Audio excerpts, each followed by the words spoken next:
ಕರ್ನಾಟಕ ಗೋವಾ ಗಡಿಯಲ್ಲಿ 400 ಕೋಟಿ ರಾಬರಿ. ಗುಜರಾತ್ ರಾಜಕಾರಣಿಗೆ ಸೇರಿದ್ದ 400 ಕೋಟಿ ಹಣ.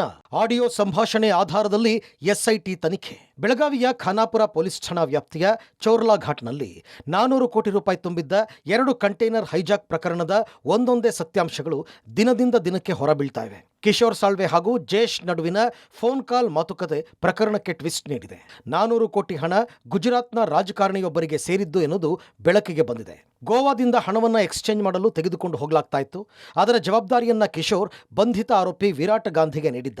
ಹಣ ಸಾಗಾಟದ ವೇಳೆ ವಿರಾಟ್ನ ಕಡೆಯ ಹುಡುಗರು ಹಣವನ್ನ ಎಗರಿಸಿದ್ದಾರೆ ಎನ್ನಲಾಗಿದೆ. ಇದು ಕಿಶೋರ್ ಹಾಗೂ ಜೇಶ್ ಮಾತನಾಡಿದ ಆಡಿಯೋದಲ್ಲಿ ರೆಕಾರ್ಡ್ ಆಗಿದೆ. ಆಡಿಯೋ ಸಂಭಾಷಣೆಯ ತುಣುಕು ಇಟ್ಟುಕೊಂಡು ಅದರ ಮೇಲೆ ಎಸ್ಐಟಿ ಪೊಲೀಸರು ತನಿಖೆ ಶುರು ಮಾಡಿದ್ದು, ಹಣ ಗುಜರಾತ್ನ ರಾಜಕಾರಣಿಯೊಬ್ಬರಿಗೆ ಸೇರಿದ್ದ, ರಾಜಕಾರಣಿಗೆ ಸೇರಿದ್ದಾದರೆ ಅಷ್ಟೊಂದು ಪ್ರಮಾಣದ ಹಣ ಅವರು ಸಾಗಿಸ್ತಾ ಇದ್ದದ್ದು ಯಾಕೆ ಎಂಬ ಬಗ್ಗೆ ಎಸ್ಐಟಿ ಆಳಕ್ಕಿಳಿದು ತನಿಖೆ ಕೈಗೆತ್ತಿಕೊಂಡಿದೆ.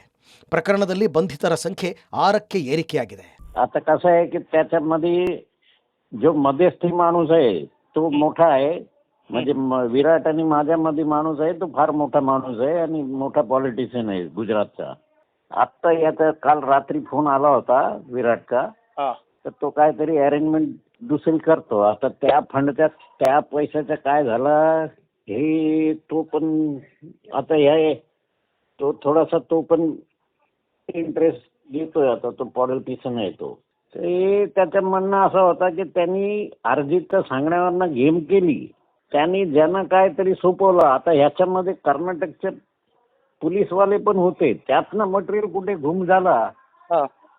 आता तो जे काय त्याच्या, कारण तो त्याच्या अंडरमध्ये आहे, तो विराट पण तो त्याच्याशी मस्ती करू शकत नाही. तो ನಿನ್ನೆಯ ತನಕ ಈ ಕೇಸ್ ಕಿಶೋರ್ ಹಾಗೂ ಸಂದೀಪ್ ಪಾಟೀಲ್ ನಡುವಿನ ತಿಕ್ಕಾಟದಿಂದ ಆಗಿದೆ ಅಂತ ಪರಿಗಣಿಸಲಾಗಿತ್ತು. ಆದರೆ ನಿನ್ನೆ ಬಿಡುಗಡೆಯಾಗಿರುವ ಆಡಿಯೋದಿಂದ ಇದರ ಹಿಂದೆ ದೊಡ್ಡ ರಾಜಕಾರಣಿಯ ಕೈವಾಡ ಇದೆ ಅನ್ನೋದು ಗೊತ್ತಾಗ್ತಾ ಇದೆ.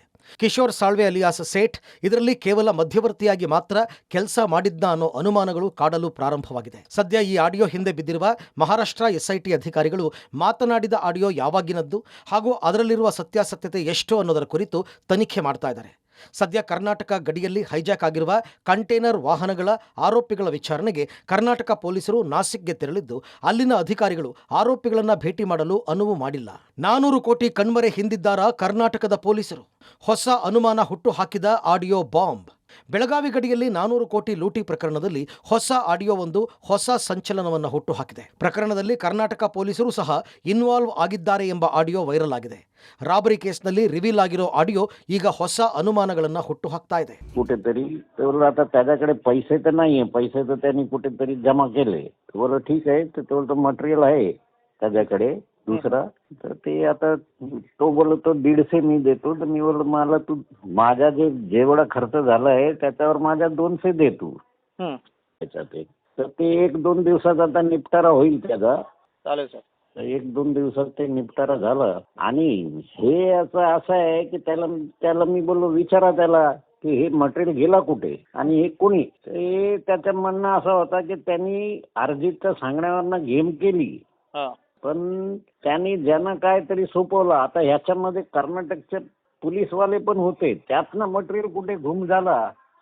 आता तो जे काय त्याच्या, कारण तो त्याच्या अंडरमध्ये आहे तो विराट पण तो त्याच्याशी मस्ती करू शकत नाही. तो ಕರ್ನಾಟಕ ಪೊಲೀಸರು ಭಾಗಿಯಾಗಿಲ್ಲ. ಎಸ್ಐಟಿ ತನಿಖೆಯಲ್ಲಿ ಸತ್ಯ ಹೊರಬರಲಿ. ಗೃಹ ಸಚಿವ ಪರಮೇಶ್ವರ್ ಹೇಳಿಕೆ. ಗೃಹ ಸಚಿವ ಜಿ ಪರಮೇಶ್ವರ್ ಪ್ರತಿಕ್ರಿಯಿಸಿ, ಲೂಟಿ ಪ್ರಕರಣ ಸಂಬಂಧ ಮಹಾರಾಷ್ಟ್ರ ಸರ್ಕಾರ ಎಸ್ಐಟಿ ರಚನೆ ಮಾಡಿದೆ. ತನಿಖೆ ನಂತರ ಎಲ್ಲವೂ ಗೊತ್ತಾಗಲಿದೆ. ಈಗ ಪ್ರಕರಣ ತುಂಬಾ ಕನ್ಫ್ಯೂಷನ್ ಆಗಿದೆ ಎಂದರು. ಇನ್ನು ಕರ್ನಾಟಕ ಪೊಲೀಸರು ಭಾಗಿಯಾಗಿದ್ದಾರೆ ಎಂಬ ಆರೋಪಕ್ಕೆ ಪ್ರತಿಕ್ರಿಯಿಸಿ, ಸದ್ಯ ನನಗೆ ಬಂದ ಮಾಹಿತಿ ಪ್ರಕಾರ ನಮ್ಮ ಪೊಲೀಸರು ಇದರಲ್ಲಿ ಭಾಗಿಯಾದಂಗೆ ಇಲ್ಲ ಅಂತ ಗೃಹ ಸಚಿವ ಸ್ಪಷ್ಟನೆ ಕೊಟ್ಟರು. ಮಹಾರಾಷ್ಟ್ರ ಸರ್ಕಾರದವರು SIT ಮಾಡಿದ್ದಾರೆ. ಅದರ ತನಿಖೆಯಲ್ಲಿ ಏನು ವರದಿ ಬರುತ್ತೆ ಅದರ ಮೇಲೆ, ಯಾಕೆಂದರೆ ತುಂಬ ಕನ್ಫ್ಯೂಷನ್ ಇದೆ. ನಮಗೆ ಮಾಹಿತಿಗಳು ನಮಗೂ ಸ್ವಲ್ಪ ಬಂದಿದೆ. ನಮ್ಮ DG ಅವರು ಮಹಾರಾಷ್ಟ್ರ DG ಅವರಿಗೆ ಮಾತನಾಡಿದ್ದಾರೆ. ತನಿಖೆ SIT ಕಾನ್ಸ್ಟಿಟ್ಯೂಟ್ ಮಾಡಿರೋದ್ರಿಂದ ಅದು ತನಿಖೆ ಹೊರಗಡೆ ಬರೋವರೆಗೂ ನಾವೇನು ಹೇಳೋದಕ್ಕಾಗೋದಿಲ್ಲ. ನಮಗೆ ಮೇಲ್ನೋಟಕ್ಕೆ ನಮಗೆ ಇಲ್ಲಿವರೆಗೂ ಮಾಹಿತಿ ಬಂದಿರೋ ಪ್ರಕಾರ ನಮ್ಮವ್ರು ಯಾರೂ ಕೂಡ ಭಾಗಿಯಾಗಿಲ್ಲ. ಬೆಳಗಾಂ ಪೊಲೀಸ್ನವರು, ಕರ್ನಾಟಕ ಪೊಲೀಸ್ನವರು ಯಾರು ಕೂಡ ಭಾಗಿಯಾಗಿಲ್ಲ. That is the information I have. ತನಿಖೆಯಲ್ಲಿ ಏನು ಬರುತ್ತೆ ನೋಡೋಣ. ಇನ್ನು ಈ ಪ್ರಕರಣ ಸಂಬಂಧ ಸಚಿವ ಸತೀಶ್ ಜಾರಕಿಹೊಳಿ ಪ್ರತಿಕ್ರಿಯಿಸಿದ್ದು, ತನಿಖೆಗೆ ಮಹಾರಾಷ್ಟ್ರ ಪೊಲೀಸರಿಗೆ ನಮ್ಮ ಪೊಲೀಸರು ಸಹಕಾರ ನೀಡುತ್ತಾರೆ, ತನಿಖೆಯಾಗಿ ಸತ್ಯಾಂಶ ಹೊರಗೆ ಬರಲಿ ಎಂದಿದ್ದಾರೆ. ಇನ್ನು ಸಚಿವ ಪ್ರಿಯಾಂಕ್ ಖರ್ಗೆ ಪ್ರತಿಕ್ರಿಯಿಸಿ, ಈ ಹಣ ಯಾರದ್ದು ಏನು ಅಂತ ಗೊತ್ತಿಲ್ಲ, ಮೋದಿ ಅವರು ನೋಟು ಅಮಾನೀಕರಣ ಎಂದು ಊರೆಲ್ಲ ಹೇಳ್ಕೊಂಡು ತಿರುಗಾಡಿದರು. 2,000 ರೂಪಾಯಿ ನೋಟು ಚಲಾವಣೆ ಇಲ್ಲ, ಆದರೂ ಒಂದೇ ಟ್ರಕ್ನಲ್ಲಿ ಇಷ್ಟೊಂದು ದುಡ್ಡು ಹೇಗೆ ಬಂತು, ತನಿಖೆಯಿಂದ ಸತ್ಯ ಹೊರಬರಲಿ ಎಂದರು. ಇನ್ನು 400 ಕೋಟಿ ಲೂಟಿಯ ವಿಚಾರ ಕೇಳಿ ನನಗೆ ಶಾಕ್ ಆಯಿತು, ನಾನು ಕನಸಿನಲ್ಲೂ 400 ಕೋಟಿ ಊಹಿಸಿಲ್ಲ ಅಂತ ಸಚಿವೆ ಲಕ್ಷ್ಮಿ ಹೆಬ್ಬಾಳ್ಕರ್ ಹೇಳಿದ್ದಾರೆ. ಸೊ ನಮ್ಮವ್ರ ಈಗಾಗಲೇ ಪತ್ರನ ಬರ್ತಾರೆ SP ಅವರು, ಟೀಮ್ ಆಲ್ರೆಡಿ ಅಲ್ಲಿ ಹೋಗಿದ್ದಾರೆ, ನಮ್ಮವ್ರಿಗೆ ಏನೋ ಅವ್ರು ಇನ್ಫಾರ್ಮೇಷನ್ ಕೊಟ್ಟಿಲ್ಲ ಅಂತ ನನಗೆ ಸುದ್ದಿ. ಕೊಟ್ಟರೆ ನಮ್ದು ಏನಿದೆ ಪಾರ್ಟ್ ನಾವು ಮಾಡ್ಲಿಕ್ಕೆ ರೆಡಿ ಇದೀವಿ. ನೋಡೋಣ ಬರಲಿ, ಅದು ಬಂದ್ಮ್ಯಾಗ ಅವ್ರು ಮಹಾರಾಷ್ಟ್ರದವ್ರು ಏನು ಶೇರ್ ಮಾಡ್ತಾರೆ, ನಮ್ಮ ಪೊಲೀಸರ ಸಪೋರ್ಟ್ ಮಾಡ್ತಾರೆ. ಅದನ್ನ ಯಾರೋ ಅವ್ರ ಜನನ ಅದೇನೋ ಮಾಡ್ಯಾರ ಅಂತ ಕೇಳಿದೀವಿ, ಅದು ಎಷ್ಟು ಮಟ್ಟಿಗೆ ನಿಜ ಗೊತ್ತಿಲ್ಲ. ಇಲ್ಲ ನೋಡೋಣ, ಅದು ನಾವು ಬಂದು ಹೇಳ್ಬೇಕಿಲ್ಲ, ಬಂದು ಹೇಳ್ಬೇಕು, ಅವ ಮಹಾರಾಷ್ಟ್ರ ಪೊಲೀಸ್ ಮುಂದಾರ ಹೇಳ್ಬೇಕು, ಇಲ್ಲ ನಮ್ಮ ಮುಂದಾರ ಯಾರೋ ಮುಂದೆ ಹೇಳ್ಬೇಕಲ್ಲ. ಅವನು ಒಂದು ಗುಜರಾತ್ ಲಿಂಕ್ ಇದೆ, ಮಹಾರಾಷ್ಟ್ರ ಲಿಂಕ್ ಇದೆ, ಗೋವಾ ಲಿಂಕ್ ಇದೆ. ಮೂರರಲ್ಲೂ ಕೂಡ ಯಾರ ಸರ್ಕಾರ ಇರೋದು?